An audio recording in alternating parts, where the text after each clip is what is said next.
asked this quite a few times by many of you in the media. I've heard him answer it at press conferences and at gaggles. He just spoke about it on Air Force One. The deadline is not critical. The president can simply provide these countries with a deal if they refuse to make us one by the deadline, and that means the president can pick a reciprocal tariff rate that he believes is advantageous for the United States and for the American worker, and he will continue to do that. But as for the deals, our United States Trade Ambassador, Jameson Greer, I speak to him frequently. He's working very hard, and he has had very good and productive discussions with many of our key trading partners.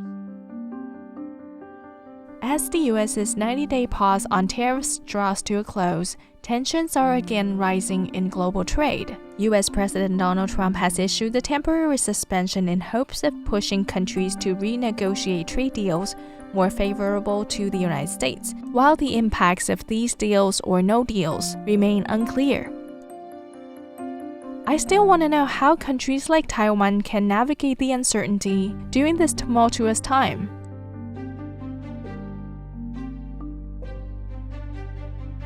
Today I'm speaking with political economist Dr. Greg Fuller. Dr. Fuller is a professor of international political economy at the University of Groningen in the Netherlands. Last Saturday, the United States and China announced that they have reached an agreement to de-escalate trade tensions, after both countries threatened to impose a high percentage of tariffs on each other. It seems like things have cooled off a little. Yes, for now. I think anything when we're talking about Trump and the tariff situation always has to end with "for now," because it's very unpredictable what he is going to do on a regular basis. But yeah, we seem to have arrived at a truce for now. So what was the previous tariffs rates on Chinese goods before the Trump administration? The thing is, the tariffs that we have imposed on China have been, especially the ones now, have been so broken up that it's hard to break down exactly what the overall effective rate of tariffs are. If you go back to the first Trump administration, you had a range of tariffs, depending on the category of goods, but they were lower than they are now. So the first Trump administration was already less aggressive with the tariffs. You're talking closer to 25% on some of the goods. There were additional tariffs that were imposed during the Biden administration, but again, they were not. These were sectoral or on line items of products. So. Not an overall effective number. So it's hard to answer. What I can say is, broadly speaking, they were lower. Trump came into power. They were made outrageously high for a very brief period of time, and we can talk about why he did that and why it didn't work out. Now we're back down to somewhere in the middle. Some parts of it seem non-negotiable and some parts of it still may be negotiable, although the last line from the agreement a few days ago or a few weeks ago has been that this is going to stick for a while, but we will see. And how will these negotiations affect both countries? I think that the sort of threatened tariffs, the ones that were outrageously high, sort of the so-called reciprocal tariff that the U.S. calculated very dubiously, added to the 10% that they put on everyone, added to the fentanyl tariffs. If you take the whole thing, you're talking about over 100%, that would have been enormously impactful, and especially in terms of trade diversion. At those rates, it does become much more cost effective to relocate supply chains to avoid the tariffs. It's less clear that would happen at the rates that we're looking at now. And in fact, there has been already a lot of supply chain disruption in anticipation of these sorts of things, in anticipation of more U.S.-China trade disruption. So, you had this interesting scenario where, some companies had moved their manufacturing to Vietnam to avoid the potential of getting hit with Chinese tariffs. And then when Trump announced that big round of tariffs, it was Vietnam that had near the highest rates possible. Obviously in the United States, you'd be looking at inflation. In China, you'd be looking at reduced export performance, so reduced output. The real question is whether or not that affects the sort of the overall way that the supply networks are integrated. I think at the rate that they've settled on, it's still high, right? Those tariffs are high compared to what we've become accustomed to in the international system. And, while the US has diversified a bit from Chinese imports, and sort of the Chinese market is changing itself, moving into higher value added goods. So there's more of the supply chain that's coming from other than China.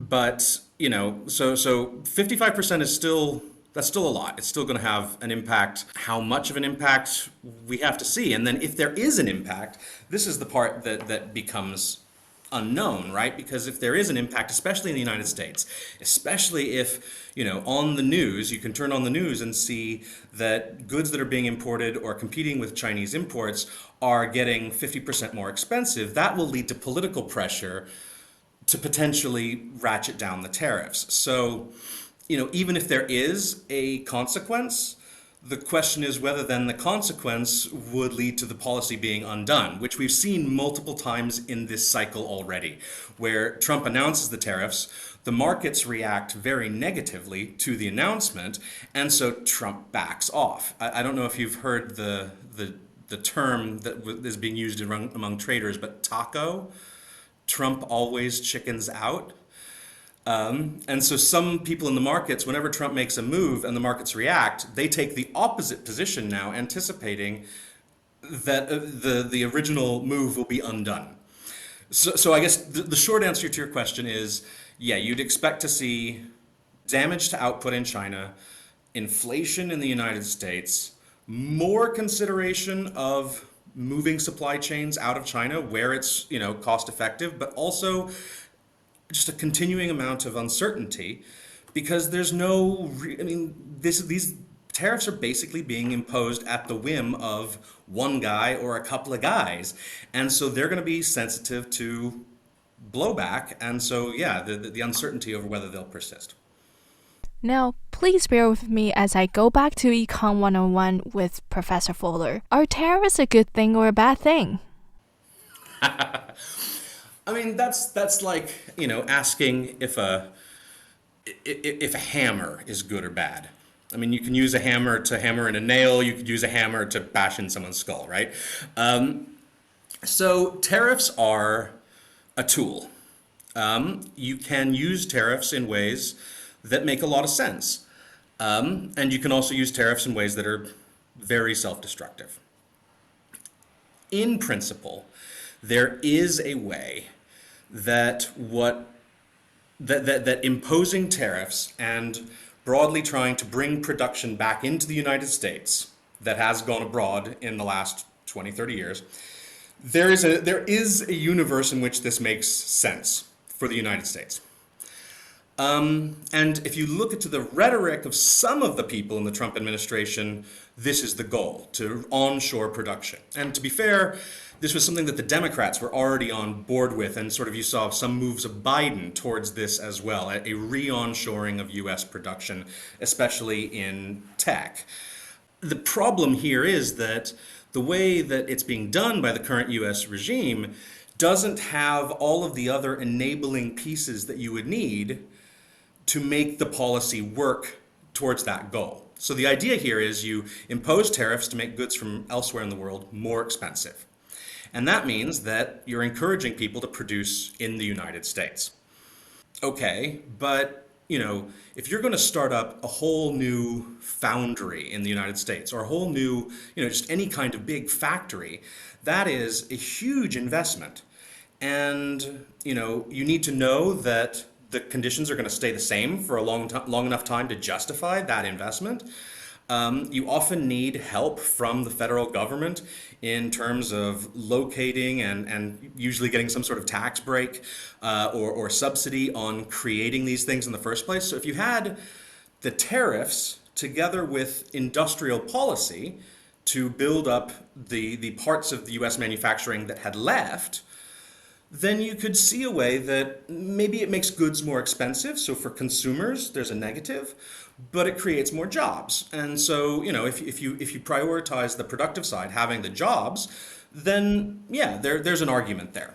The problem is that it hasn't been done in a way that would actually enable that to happen, because you need help from the government, you need the government to have industrial policy, and you need the government to be predictable, which it isn't. For the country that is being exposed to tariffs, so China, if we're talking just bilateral US-China, there is no benefit to the US imposing tariffs. I mean, maybe if you were to think like really, really big picture and say this will hasten China's transition to a domestic demand-driven economy so that they're less dependent on exports, okay, maybe you can make an argument there. But for China, it's pretty clearly a loss. And for the United States, it's a loss for consumers, very clearly. And in this situation where I don't think the jobs are actually going to be moving back, there is no offsetting gain to workers and producers. But in theory, that's what would be the benefit.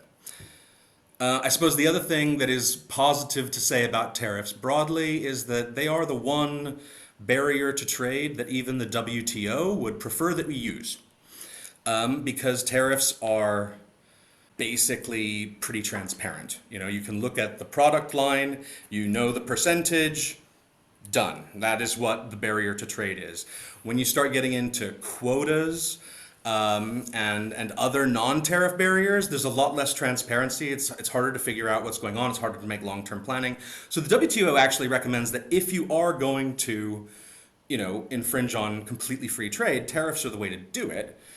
And you could use them in ways that could benefit at least parts of your population, maybe enough to be a net gain overall. But that's not what's happening here. And if you take a global perspective as opposed to a national perspective, then no, it's a loss. It's a loss because even if you were able to squeeze a little bit of benefit for the United States out of a tariff regime, it would be more than offset by the losses to the other party. So from a global perspective, it's hard to argue with free trade, at least in a classical economic sense. And for countries that are not directly threatened by tariffs, the repercussions are still visible. On June 17th, the New York Times reported that China is unleashing a new export shock on the world. It says that as President Trump's tariffs close off U.S. market, Chinese goods are flooding countries from Southeast Asia to Europe to Latin America. Again, you get the flip side of whatever happens in the United States would happen to whoever is getting the excess supply produced by China. So you'd have, you know, anti-tariffs in a sense. Basically, the U.S. tariffs would be pushing down the price for other countries' consumers, which is good for the other countries' consumers, but bad for domestic producers in those countries. But I think this would be a pretty short-term thing because, you know, if U.S. demand is structurally lower for the long term, then it doesn't make sense to keep producing the same amounts, especially if you are then selling at a massive discount to elsewhere. So it does depend on the industry. It depends on elasticities of demand and, you know, sort of these basically how price sensitive producers and buyers are. But you would expect if the tariffs are going to remain in place and it is going to choke off demand from the United States, you would expect there to be, in the end, eventually less production from China, which is where you get the sort of the long-term economic damage to China. Now, it could be that China can then cultivate other markets, try to grow market share elsewhere. I mean, certainly, you know, from the European perspective, one of the things that's very, I would say, sensitive, increasingly sensitive as a topic, is Chinese exports of electric vehicles, which are a huge thing over here. You know, Volkswagen is one of the biggest employers in the country next door, and they are complaining mightily about low-cost EVs. And that might be the sort of thing where, you know, if China's not able to sell its EVs in the United States, but they want to grow the industry, they need to have an outlet for exports, they will more intensively target Europe, which, again, you know, for European consumers, that might be a good thing because you get cheaper electric vehicles, and they're very popular here, especially, and of course the timing, especially with Elon Musk and Tesla becoming a kind of toxic brand, you know, there's potentially a shift to, or there's an opportunity to shift to new producers, and so yeah, you do get this dynamic where In some industries, China's going to want to cultivate bigger markets abroad. In some industries, they've already probably hit saturation, and just losing the US market means they've got to cut back. And those would be vulnerable jobs within China.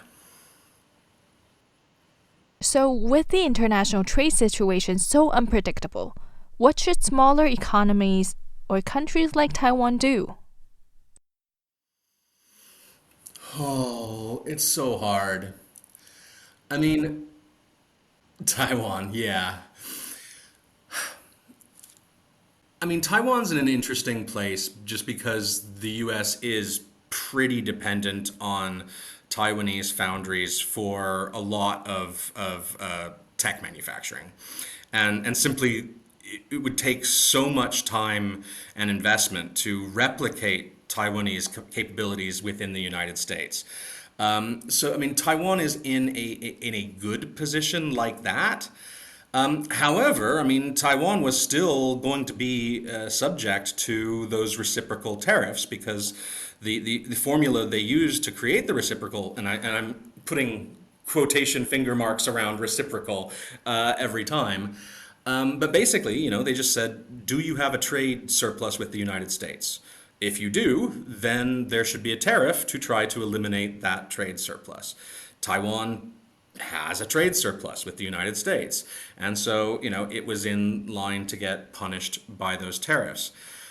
You do have to consider the politics in the United States and the sort of internal party dynamics of the Republican Party here. Because there is this open question of what are the tariffs for? You've asked about sort of basically, is there a good argument for tariffs? And so you have some people in the administration who have been advocating for tariffs with the specific goal of moving production back to the United States. And Taiwan is just as vulnerable to China when having the discussion from that perspective, because a lot of the jobs that are in Taiwan are the ones that they would want to move back.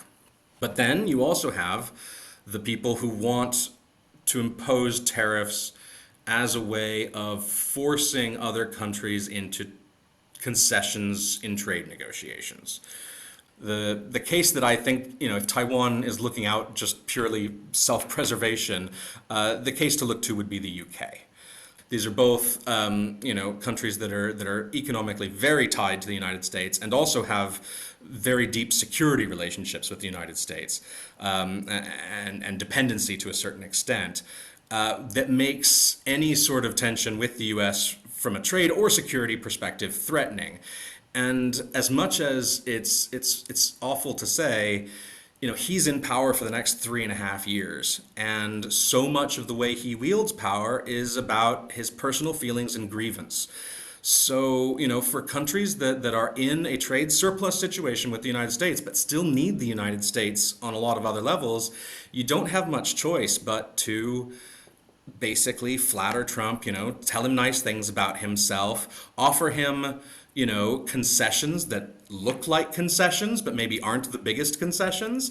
You know, just something that he can hold up and say, look, I won this.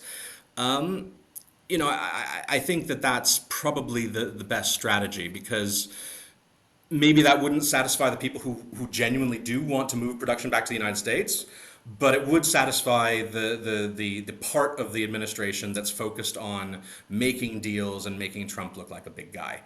Obviously, then the third reason for the tariffs, specifically with China, is just to target China, and that's something that Taiwan can use to its advantage in those kinds of talks. You know, help us, and that, you know, is different. You know, that in some way is a slight to China.